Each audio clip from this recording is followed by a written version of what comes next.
Welcome to a World of Good podcast. I'm Nate Tatman. And I'm Andrew Gale. And we are two friends who love Jesus, care about the church, and travel the world to share stories of people who do the same. Our conversations happen in all kinds of places, like a coffee shop and an airport terminal, or even the back of a crowded taxi. But no matter where we go, from Argentina to Zimbabwe, we capture stories of the good God is doing around the world. And we hope those stories will do you a world of good.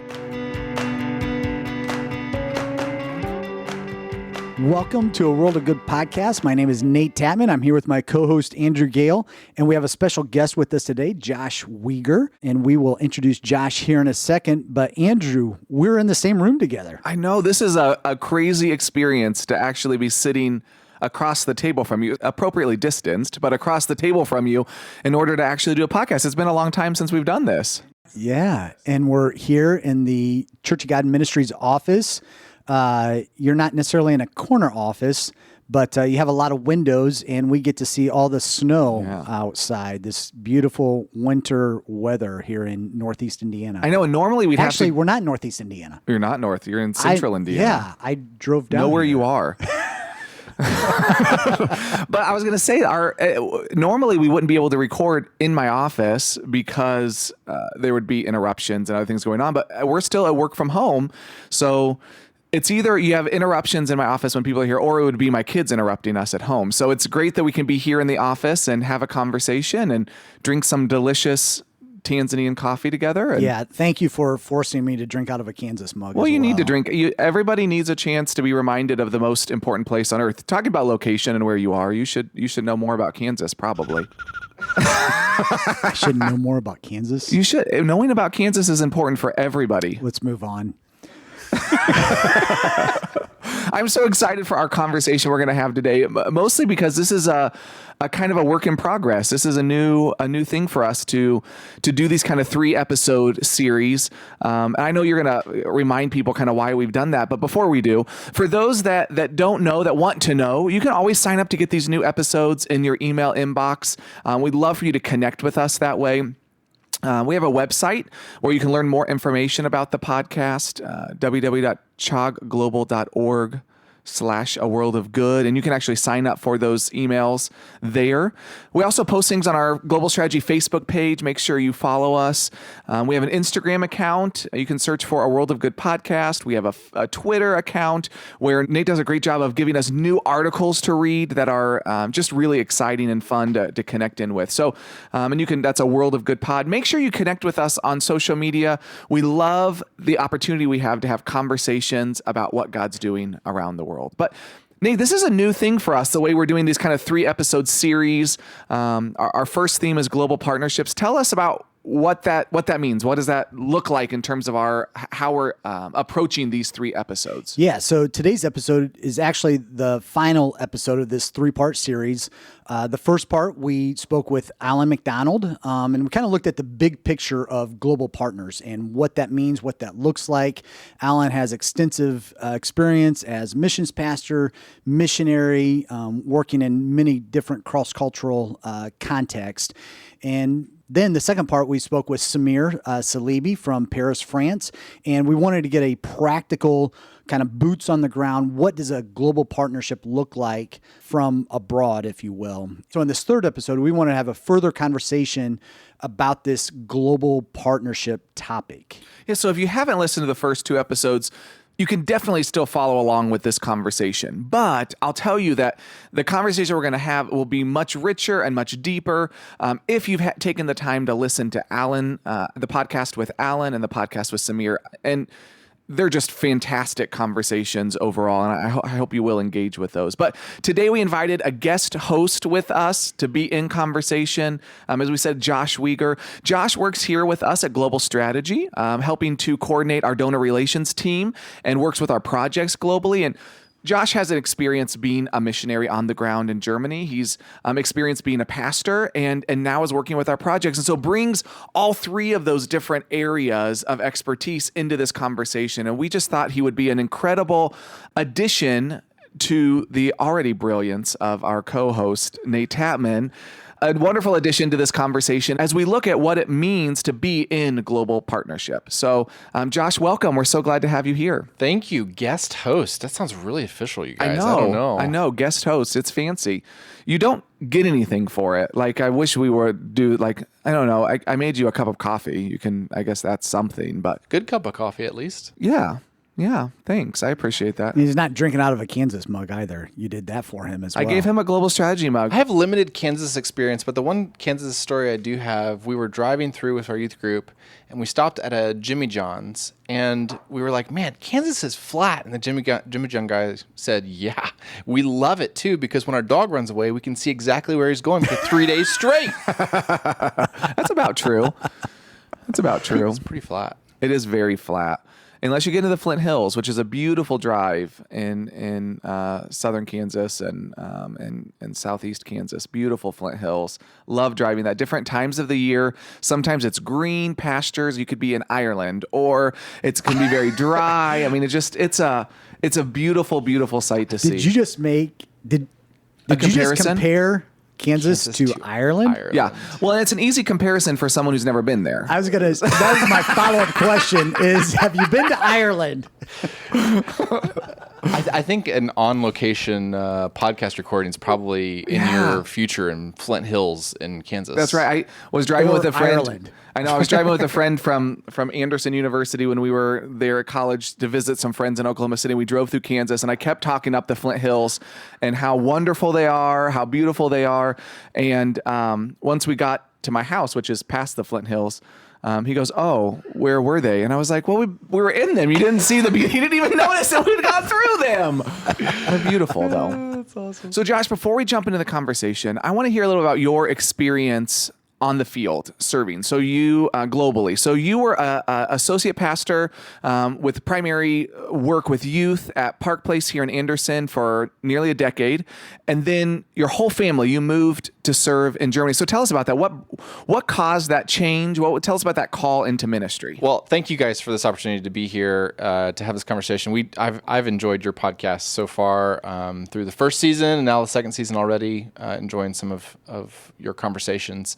My experience globally started with you, Andrew, actually in the Dominican Republic. That's right. When What a we were great trip. students at Anderson University together. And to be quite honest, I didn't have international exposure before university. I think it was because I was the youngest child, and my parents just kind of kept me at home a lot more. So I never got that experience later on, until later on. But really that whet my appetite for traveling internationally and saw God in a different way through each of the trips that I took. So I spent some time in the Dominican Republic, went to Uganda and visited our missionaries there. You were there for a longer period of time. It wasn't just like a short-term couple weeks, right, when you were in Uganda? So we did a short trip first, a Okay. 2-week trip first, and then went back again, and then again as well. So been there a couple times. One of those times was a couple months long. Was able to graduate a little bit early from Anderson University and took the time to go be an intern on the mission field. Actually. And took a trip to Europe as well, to Romania, and had a great time there with seeing some of my friends' homes. He was Romanian, so it was a great experience. But it was after the internship in Uganda when I was there. I remember this very vividly. I was taking a shower our last night after this internship, after experiencing so many different things with our missionaries who were there, and just in the shower praying and saying, God, will I be back here? Like, what's going to be my experience globally? And I remember thinking, man, I don't want to live overseas. This is not for me. But later on in life, after I got married and had some ministry experience, I wanted to, some opportunities were presented to me to travel internationally again, and was able to take some students overseas as well, and just experienced just a new revelation in my own faith journey through traveling overseas, and was invited to kind of take a new look at what our goal would be for investing internationally, and invited for Audrey and me, my wife and I, to go overseas again and invest internationally. And when that opportunity came up, it was very clear that we were supposed to pursue it. And so we started a journey. It actually took a couple of years for us to say yes to this particular assignment because of our own life situation. And but all along the way, our family supported us. Our church that we were serving at supported us. We just over and over again, people would say, wow, like this opportunity fits your skill set so clearly that you need to pursue this, but we don't want you to go, but you have to go. And so that was a good experience. And what a great reminder that, in some seasons, God may speak to us in a way that says, no, or we may feel like I don't feel called to this at that time, but how that can change over time. And so your experience in Uganda, feeling like, you didn't want to serve overseas, but how God can work on our hearts, work on our lives in such a way.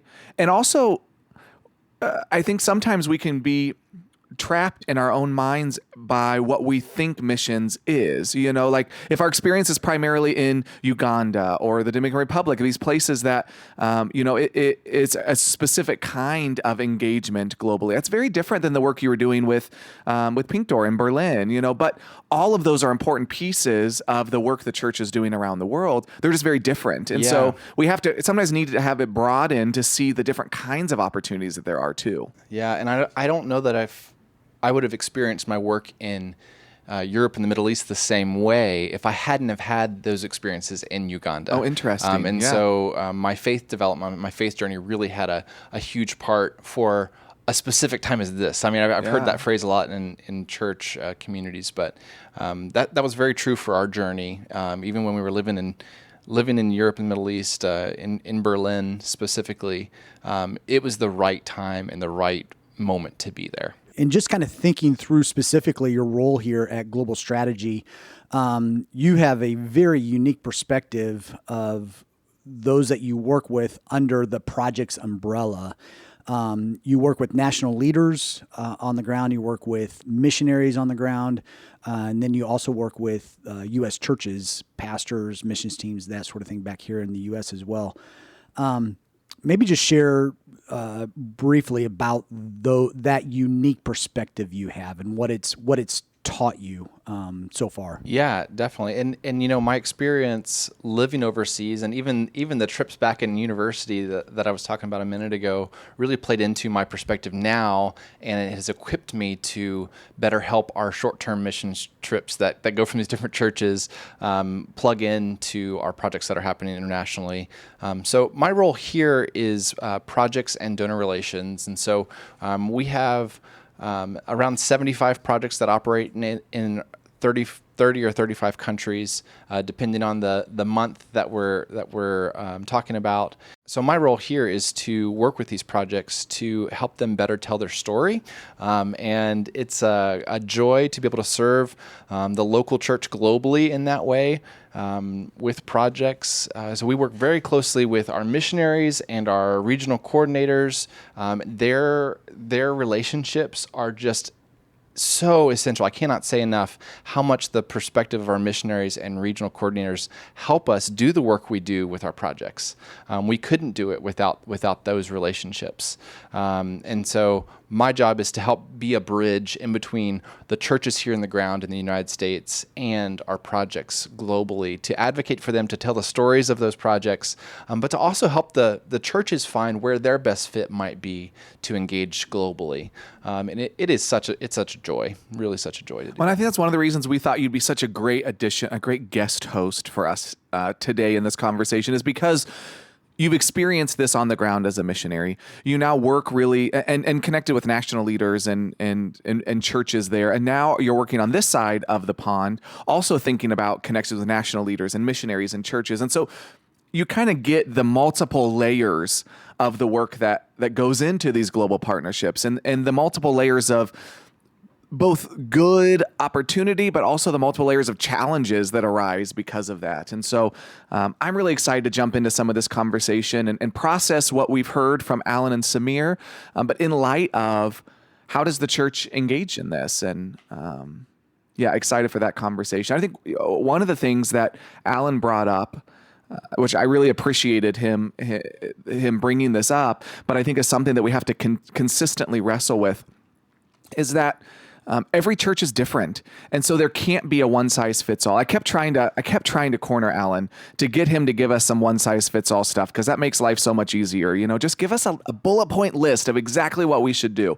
But the reality is there are so many different things that affect the way that a church should approach its global ministry. So things like the number of people in the church, the size of the church, the structure of the church, whether there's lay leadership, whether it's staff-led, in terms of the connections to missions. There's all kinds of different pieces that play into that will change the way that you engage in global partnerships. And so it's hard to give some of those determinative, here's the way you should do it, the bullet point list. But yet that's something that we all have to wrestle with. And I think Alan gave us a great starting point for some of those pieces. Yeah. And I think, it really starts with the church must be intentional about establishing healthy global partnerships. A church shouldn't be involved in missions because they feel convicted or guilty about it, or even, compelled to be a part of missions because they feel like that's the expectation. Every church has a missions budget or whatever. It can't start from there. It has to be it has to come from a very... You're asking the question of motivation right now. What's the motivation, right? So what is an appropriate motivation? Well, the one you hear talked about at churches a lot is the Great Commission. Go into all the world. I've just heard that so many times as I've been fundraising for missions or involved in different churches. How many times did you get asked to preach on that, right? Isn't that like because you're coming on a mission Sunday, you're a missionary, so let's talk about Matthew 20, which is a great passage, but I mean, it's one of many passages about what we're called to do as Christians. Sorry. Yeah, no, you're right. You're right. But I think what you're kind of referring to, Nate, is I think it's different for each church, right? Like for who we're called to be, the church we're called to be, the people we're called to be in our specific context and community is different from church to church. From even different churches in the same city can have those different embodiments of how they're supposed to be the hands and feet of Christ. And I think too, there's different implications for the attendance of a church, the missions budget of a church.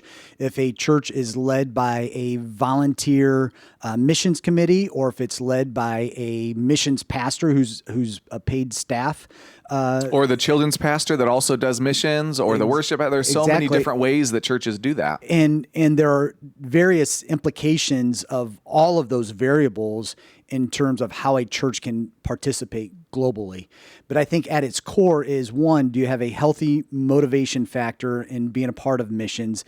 And then two, there has to be this intentionality of doing missions in a very healthy manner, in a very healthy way. You can't just you can't make assumptions when you do missions work. And so those are some of the things that I think we have to start with, and just they may seem like, well, duh, yeah, church size matter, missions budget matters, motivation matters, but I think we have to state those things very clearly, because I've seen it happen in too many places where assumptions are made about missions or about global partnerships. In a book that I read called Mapping Church Missions, which is a great kind of starting conversation place for churches, is one of the things that they deal with is that there's a lot of different words that get assumptions based on different terms that we use as like outreach.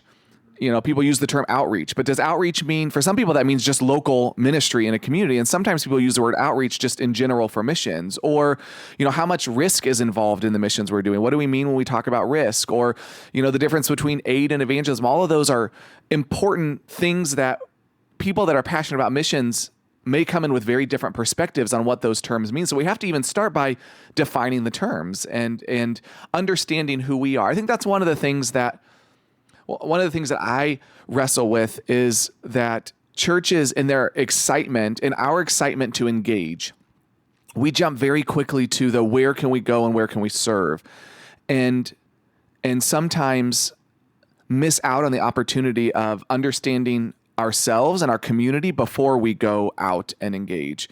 We think about the external before we really think about the internal.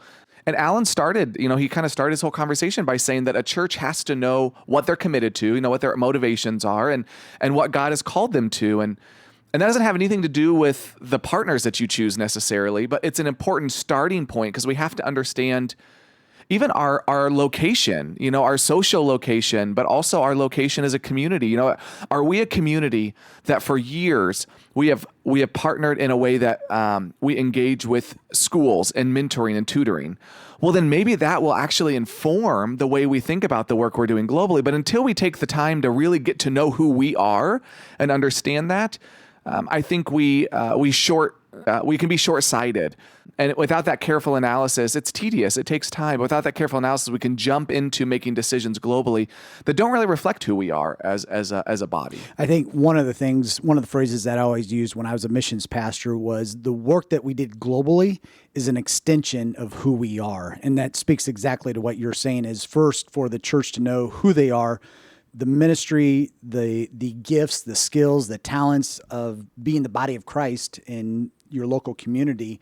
And then out from that is an extension of, again, who you are. It speaks to what you're going to, or maybe where you're going to on a global scale. And on the podcast episode with Alan, Andrew, you took that a step further, and I think it was a quote from one of your senior pastors that you worked with before. Yes, can you sir. say that quote again? Yeah, so the quote is, "The vibrancy of your local witness is the validity of your global witness." And I remember it because I have gone back to Steve multiple times and asked him to quote that to me because I always would miss pieces of it. The vibrancy of your local witness is the validity of your global witness. So a really great phrase. Part of this conversation is our idea in the American church, and I'll just speak from the American church because that's the majority of my context. Are these markers? And in our faith journey, one marker would be salvation, the point of salvation. Another marker would be the point that we feel like we're being sent somewhere to serve. And I think there's a number of these markers, but it seemed like the marker was the point in a number of those, in a number of ways, in my experience in the American church. Whereas I think that what I heard Alan saying and what I heard your conversation even with Samir was more about, okay, how are we called? What is God calling us to do now? And how does that faith journey interact with our global partners? And so, I hear you guys talking about our global partnerships and how many times that we as an American church can come into those global partnerships thinking it's all about giving. It's all about serving. It's all about what we can do without realizing the enormous benefit to our own faith journeys that we can be receiving in those partnerships, and how important that reciprocity is in that relationship. One of the things that we miss is the role of missions and disciple making. And I think that's kind of the point of what you're getting to, Josh, is that, at our core of who we are as the local church, it's about making disciples. And global missions plays a role in disciple making. That's right. Yeah. Both locally as well as abroad. And, we think of, there's conversations, we're not going to get into the conversation now of, are short-term missions good or not? There's the good, the bad, the ugly of short-term missions. I've always looked at short-term missions as being a part of disciple making in our local context, as well as helping our global partners move the ball down the field and to do the work that God has called them to do. And I think when it's, in kind of the bigger conversation, and that is having healthy expectations. Yeah. Do we have healthy expectations of going into this partnership globally? How is it impacting our global partners? How is it impacting us as a local church? Is this helping us to make disciples locally and globally? And so coming at it from these healthy expectations, understanding ourselves, asking the right questions, understanding our global partners, understanding our disciple-making process, I think it's all important language, it's all important topics and things that we cannot just assume when we walk into these global partnerships. And disciple making is a process, right? It's not something where you've arrived, and it's not even linear in some ways. I mean, there's it's very cyclical where we go through seasons and time. And I think that that's a part of understanding our congregation as well. Not everybody enters this conversation at the same place in their faith journey. And again, I'm not saying that as if like some people have gotten farther along. I think that it's all complicated. But I think we have to be okay with where people come into that relationship and that conversation. Well, the same is true for our partners globally, right? They're on a faith journey as well. And so how do we enter into that in a way where we can create some expectations, but also not expectations that that corner people, because everybody is journeying, everybody is growing. I mean, I hope that when I connect with a global partner that I will grow in my discipleship, that organization, that person is also growing in their discipleship. And so we may say in the shower in Uganda that we're never going to go serve globally. But who knows where that's going to lead us in the future. And so let's give space for people to grow and learn in this. And I think that's something that's difficult to do is giving people space to explore and challenge and not have the answer right off the bat. Kind of moving our conversation forward here, but all in the same vein, if you will, is it really comes down to relationships. It does. And so even before we hit the record button here, we were talking through some of the, statements that our points that we were going to make on relationships and, kind of talking back and forth about the good and the bad of some of these points. But I'll just start with one of the points that I made is that for us here in the U.S., to have healthy expectations and to grow in our relationship with our global partners, we have to at some point visit our partners on the ground in order to understand their cultural context because it's much different from ours. And one of my first trips as a missions pastor is prior to being a missions pastor, but it led into that was visiting with Dave and Kathy Simpson in Bulgaria for 2 weeks. Prior to that, I was doing my responsibilities at County Line Church, and I could have projected onto Dave and Kathy what I thought they should be doing in terms of working with the local church in Plovdiv and throughout Bulgaria. But it wasn't until I went and visited them and really understood their context and to which the culture was that they were working, that I could offer some advice or counsel or strategic thinking and processing, at least come alongside Dave and Kathy and help them to process. I had to understand that culture and that context. And so relationally, we can get into some of the other stuff, but nothing can replace that face-to-face visitation in their context. And right now we can't travel. No. But I always say that Zoom is a great relationship builder. It gives you the space to build a relationship. It is not a good relationship starter in almost any context. It's very difficult to start a deep relationship on Zoom. So it has to be in that in person. I mean, once you've had that in person, once you've sat at someone's dinner table and talked about life and faith and ministry and family, then yes, checking in every so often on Zoom is great. But starting with Zoom or other video platforms is a really complicated way to do that. Mm-hmm. Yeah. I think we heard Samir in the last episode really talked about the value of relationship over money even. Yeah. When he said he's had a number of churches contact him and say, what's your need? What's your need? What's the financial need during this time? Like, how can we, which is great. And he was very appreciative, but you heard him say, I haven't had anyone who wanted to just worship with us or just pray with us during this time. And now's the time to connect, he kept saying. And so I really appreciated that perspective of Samir. And I think he's approaching it because of his journey and the journey that he shared with even developing the at-home missional community, I'll call it. His own faith journey in the midst of that has taught him the importance of relationship. He talked about the meals, how important they were in the ministry that they're doing.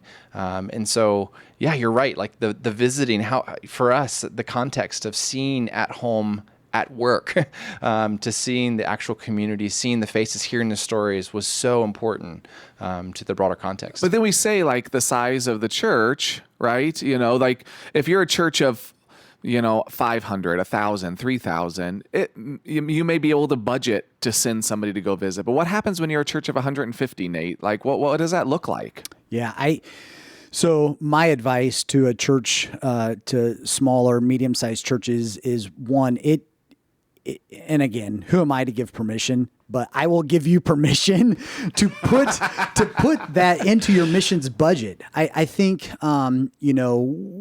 again, maybe there's always the flip side to what I'm about to say.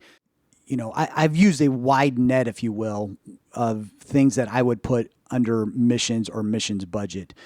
Some churches pay their missions pastor, pay their salary out of the missions budget. Some churches will scholarship church members to go on missions trips.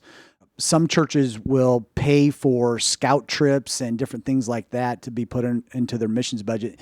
And so all of that to say is I think we need to broaden our perspective of what should come out of the missions budget and see that our missions budget doesn't necessarily always have to go towards our partners, but it can also go towards those things that invest our church into missions.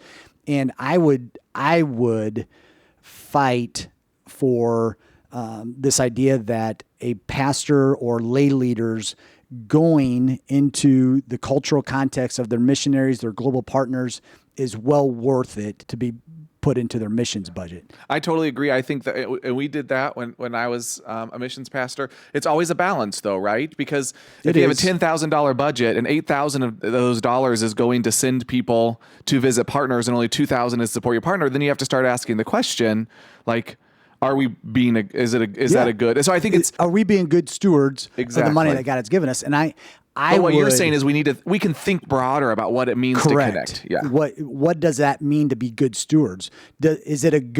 Are we being good stewards of sending our money to places that we've never been and never visited? And never showing up. Yeah. And never showing up. What is that stating to this partnership? I would say, okay, if you're going to spend $8,000 of your $10,000 to go on a trip, do that for a year. And that's okay to go and invest because, and again, of the three of us sitting here, Josh is the only one that can attest to what does it mean for your church partner to show up at your door and to spend a week and a half, 2 weeks with you in your context. From the feedback that I've received, that means a lot to the missionaries, to your partners when you're taking the time to come in to visit them. And so again, yes, broadening our definition or, what is it that fits under the missions budget umbrella, Which can be a tough sell for a church, hey, we're going to go on this trip and spend time listening and learning and doing some things, but we're not going to come back having done a VBS or here's the church that we built. We're really trying to invest in that relationship. That can be a tough sell. Yep. And if you need help selling that to your church, contact Andrew Gale at Global Strategy, and he will be more than happy to sell that for you. This really does go into what you were talking about earlier, Nate, about missional discipleship.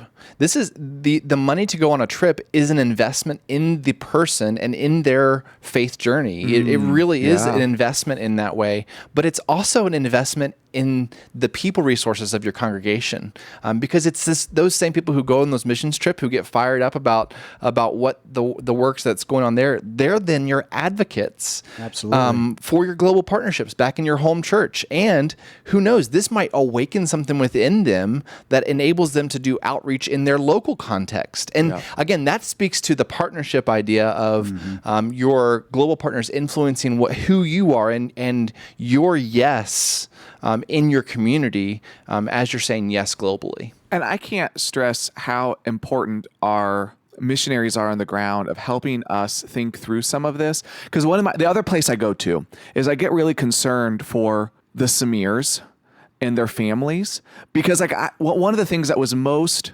poignant that he shared was talking about when missions partners wanted to connect with him, it was always 8 hours ahead or whatever, and so it was during dinner with his family and making the decision, Am I worried that I'm going to lose funding from this person? And do I need to talk to them during my family dinner? Or is it okay for me to say no to this? And that rings true in this conversation too, right? We have missionaries who literally could spend all of their time hosting, or we have national leaders that could spend all of their time hosting. And that's why I think that missionaries can be such a helpful bridge. It can be complicated for national leaders to speak that truth because of power imbalances to a U.S. church. But if you have a relationship with a missionary that's helping to be a bridge in that conversation, they can be the ones to say, you know what, you're the fourth church this month who's wanted to connect with them. And though I think it's really good and we're all about that, can we push that off a little bit? Because I in my conversation with this leader, I really feel like they're feeling overwhelmed, and they can end up being that support. Again, not taking that power away, but supporting that leader, because it does become a challenge when you're thinking about funding. When you're worried that your funding is going to drop because you say no, then it could become very difficult to say no. I've got so much I want to talk about right now. Well, that's so good, Andrew, and it's really good. And I'd love to ask you, Nate, from a missions pastor perspective, what were the practices you put into place to make sure you were listening to your partners? Because I think it's really easy, again, we talked about this a little bit earlier on in our conversation, but to bring our own expectation and our own perceptions into those global partnerships. But I mean, what do we do when our partner says, no, we can't come visit you during this month? Or like, does that mean, they're trying to hide something or whatever else? I mean, how did you go about listening to your partners? That's a great question, Josh. And I think, there's several different answers to that. The first is I was new to this position as a missions pastor, and County Line as a church, we didn't really have a missions emphasis, I would say. We had a lot of different missions parts and systems, but we didn't have an overall emphasis. And so I was coming into this learning for myself, learning for our church, and asking a lot of questions. And, I was trying to do it with healthy expectations, like what we talked about earlier, where I truly wanted to ask questions to help myself better understand how to do missions well, but then also really wanted to listen well and learn from our missionaries and learn from them firsthand what it was like to, in their cultural context and in their missionary context. My guess is your church also helped with that, right? I mean, like you didn't have to prove yourself to anyone. You didn't have to.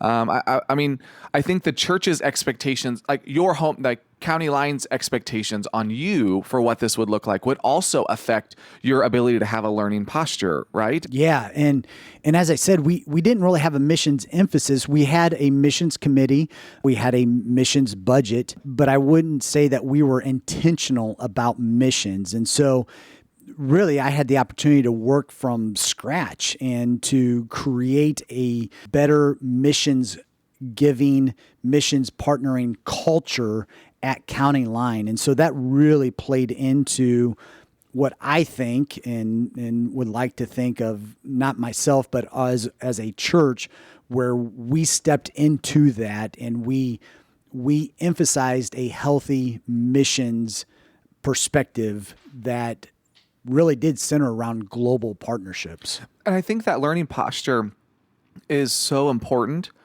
especially because of power imbalances, right? Because of the fact that because there is money involved, there are challenges with how we engage because of power.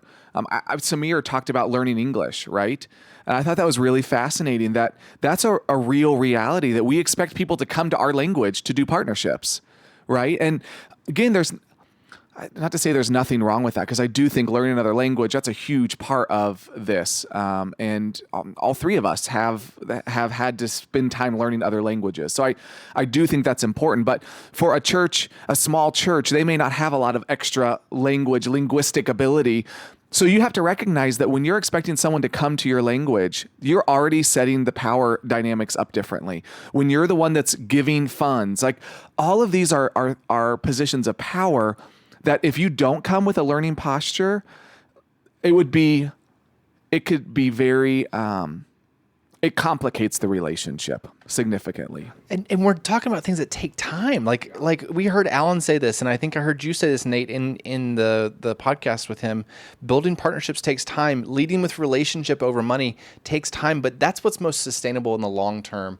And what really gets at missional discipleship, which is what you really mentioned, helping your people realize their value, their gifts, skills, and abilities is through relationship. Alan also talked about this idea when he mentioned the phrase integral mission. Integral mission, and how we serve both the physical and spiritual needs of the local church globally. Which the term integral mission, not everybody knows, is a concept that was coined by Latin American theologians. And so it was this idea of bringing the spiritual and the physical together, that we can't separate those two. But it's actually something that's come out of Latin American theology, evangelical theology, to help us understand the work that we do. That they didn't feel like evangelism captured what we're doing, that it's actually a mixture of the humanitarian relief and the engagement and the evangelism. Yeah, I think he even talked about when we approach missions in this way, not so nailed down, not having everything so nailed down, it does leave room for the Holy Spirit to work in the midst. Again, which goes back to the missional discipleship. I feel like I've used that phrase 100 times during this conversation, but it's so important seeing our missional work in that manner as a part of the development of our people's faith journey and even our own faith journey. Yeah. I think too often we can get caught up in missions being run like a program, or because we're talking a lot about going on trips and the organization that needs to happen, the administration that needs to happen of that, administering a budget and finances. And so it can quickly become kind of a program, and we forget that it is about discipleship and making disciples and the relationship aspect of it. Samir mentioned it was kind of off the cuff, mentioned a picture of a relationship that is pretty unhealthy. And he mentioned this idea that some of their partners are more like distant parents who just send child support, but then don't engage in relationship with them as a ministry. And what a powerful image. Oh, super, super powerful image. And I think it was challenging to me because I know the American church values marriage, the biblical idea of marriage so heavily, and rightly so. I think it's a foundational part of who we need to be as the church in our communities.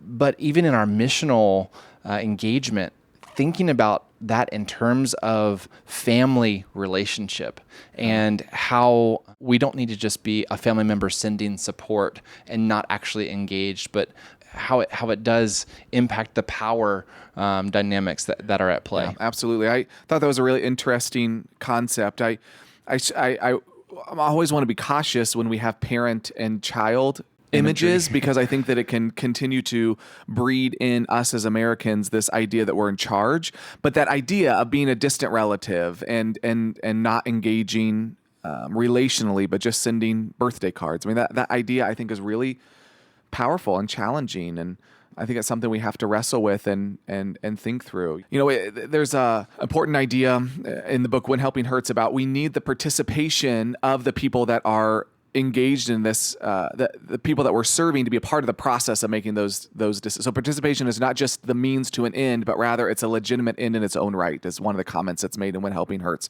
I think Samir does this on the ground as well, and I think he does an incredible job of this, and that's that there are power dynamics between us and a global partner, a U.S.-based church and a global partner, but there's also power dynamics on the ground between someone like Samir, who's working with refugees. And I appreciate one of the things we hear is that Samir and his team are really attuned to the needs of the refugee community they're supporting, that their participation, the participation of the refugees is paramount to the work that they do, that they need to be listening. And so that's one of the things I think complicates things for the U.S. church, is because if you're a U.S. church that thinks, we figured out who we are, we're a church that we love sports ministry. And so we want to engage in sports ministry. So we want to go, we heard that, Samir and At Home is doing work with sports ministry. So we want to engage in that. But then, 6 months, a year down the road, that changes because the needs on the ground change. That can be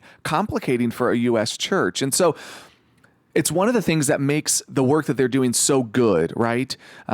Because they're listening to the needs of the ground, but it also makes connecting complicated.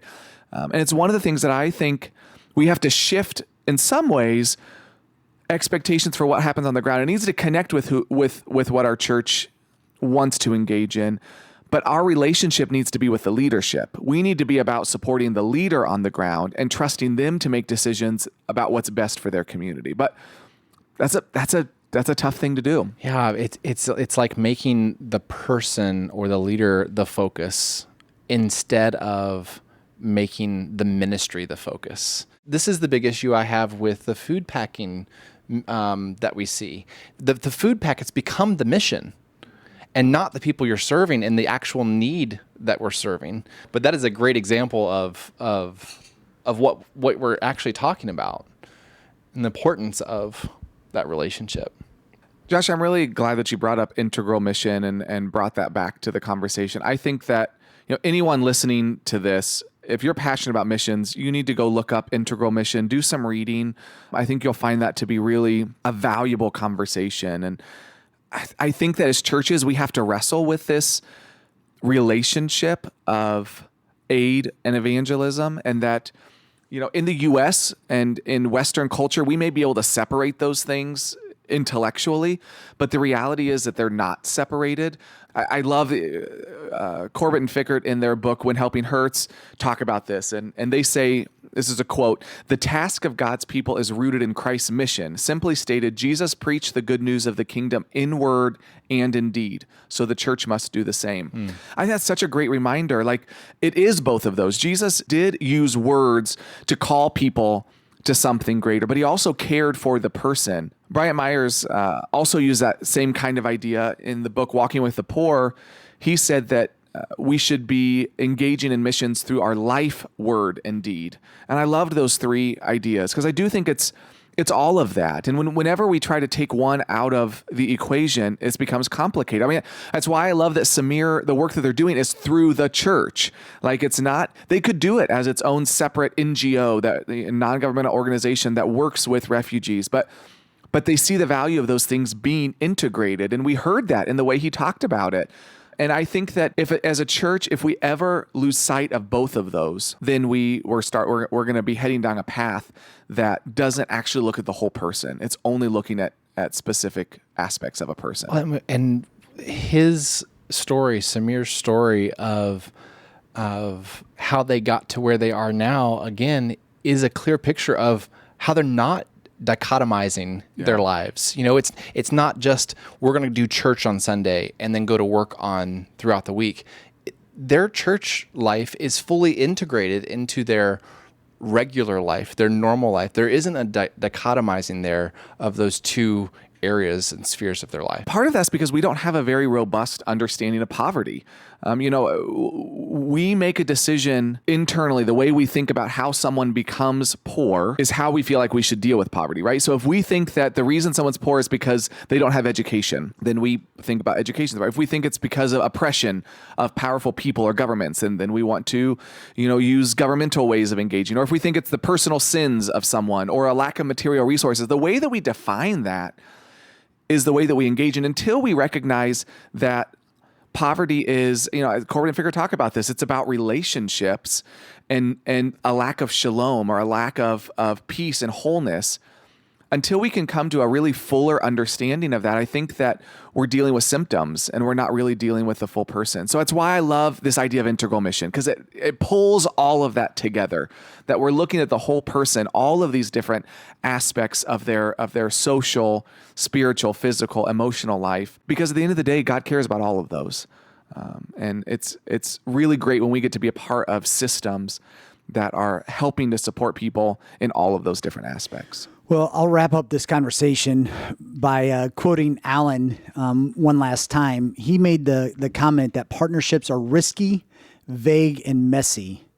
And he said the prospect of making big kingdom impact is worth the investment of partnership. And so just kind of wrapping up this 3-part series that we've had here, there is no simple formula for global partnerships.